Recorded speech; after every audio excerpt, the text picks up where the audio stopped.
Giye kuvuga mu ncamake umwanzuro nicyo bashingiyeho bafata umwanzuro, hanyuma tunarebe mu mibare uko ibitabo by'ibaruramari byari bihagaze ku itariki 31 z'Ukuboza 2023.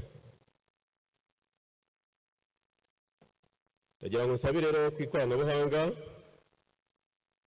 badushyiraho iyo raporo nyine yerekana ibitabo by'ibaruramari y'umwaka warangiye itariki 31 z'Ukuboza 2023.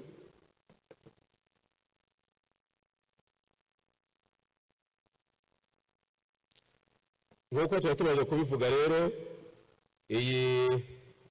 ubugenzuzi bwakozwe na kino kigo cyitwa PricewaterhouseCoopers, bakaba barakoze ubugenzuzi bw'amezi 12 nyine yarangiranye n'Ukuboza 2023.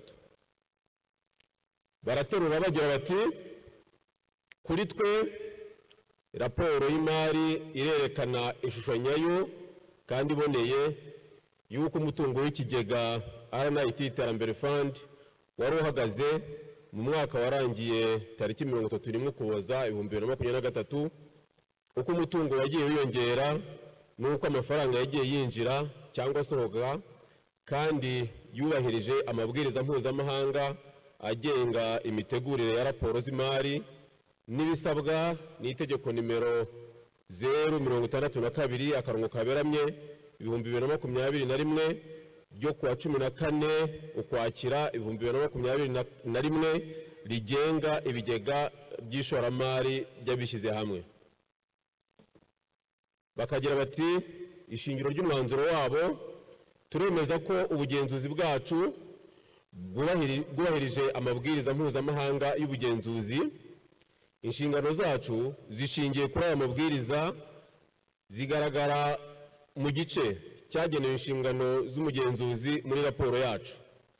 Twizera ko ibimenyetso by'ubugenzuzi twabonye bihagije kandi bikwiye gutanga ishingiro ry'ibitekerezo byacu. Mu magambo make rero, uwo ni umwanzuro w'abagenzuzi bacu. Hanyuma nagira ngo twihuse turebere hamwe ishusho y'ibyinjiye n'ibyasohotse mu kigega Iterambere Fund. Mu ntangiriro nababwira yuko inyungu ku mari yashowe yazamutseho 53% kuko yavuye kuri miliyari 2,650,000 igera kuri miliyari 4,043 n'imisago. Amafaranga yasohotse mu kigega nayo yavuye kuri 1,360,000 n'imisago agera kuri 1,548 n'imisago. Aya ngaya akaba ari amafaranga yishyurwa serivisi ikigega gikenera umunsi ku munsi. Hanyuma inyungu y'umwaka wonyine 2023 nayo yavuye kuri miliyari 2,290 igera kuri miliyari 3,494 n'imisago. Kikaba rero ari ikigeranyo aho byarazamutseho 53%. Ibi byose ariko bikaba bituruka ku bwizigame bwanyu, kuko amafaranga yashowe mu mpapuro mpeshamwenda za leta nayo yarazamutse cyane, ndetse kuko yavuye kuri miliyari 21,541 igera kuri miliyari 39,385,000 n'imisago. Muri uyu mwaka dushoje ntabwo twashoye mu mpapuro mpeshamwenda z'igihe gitoya z'amezi 12, kubera yuko mu bushishozi bwacu twasanze nta nyungu ifatika twari kuba dufitemo tugereranije n'umwaka ushize, kuko umwaka ushizeho warangiye muri 2022 aho twari twashoyemo miliyari 5,190,000. Amafaranga rero yari ku mabanki mu mpera z'umwaka nyine akaba nayo yaragabanutseho. Nabibutsa ko aya mafaranga amenshi ni amafaranga aba ari ku makonti nayo yunguka. Iyo umwaka ushize yari ari kuri miliyari imwe na miliyoni 42 n'imisago, ariko ubu ngubu amenshi mu mpera z'umwaka yari yamaze gushorwa mu mpapuro mpeshamwenda za leta, kuko arizo zifite inyungu iri hejuru kurusha, ku buryo twashoje umwaka wa 2023 amafaranga twari dufite ku makonti ku mabanki angana na miliyoni 377 n'imisago.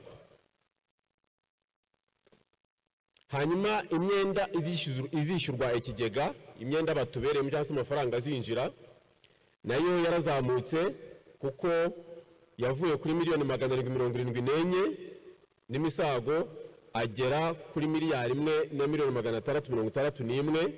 Aya ngaya nababwira yuko aba ari amafaranga ari inyungu kuri rya shoramari tuba twaramaze kuyunguka, ariko tuzayabona mu mwaka ukurikiyeho.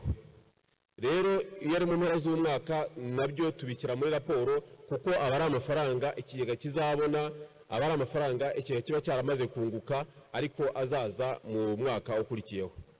Hanyuma imyenda ikigega kizishyura cyane cyane zikaba ari za serivisi nababwiraga, zikaba umwaka ushize 2022 yari miliyoni 120, hanyuma uyu mwaka akaba ari miliyoni 167.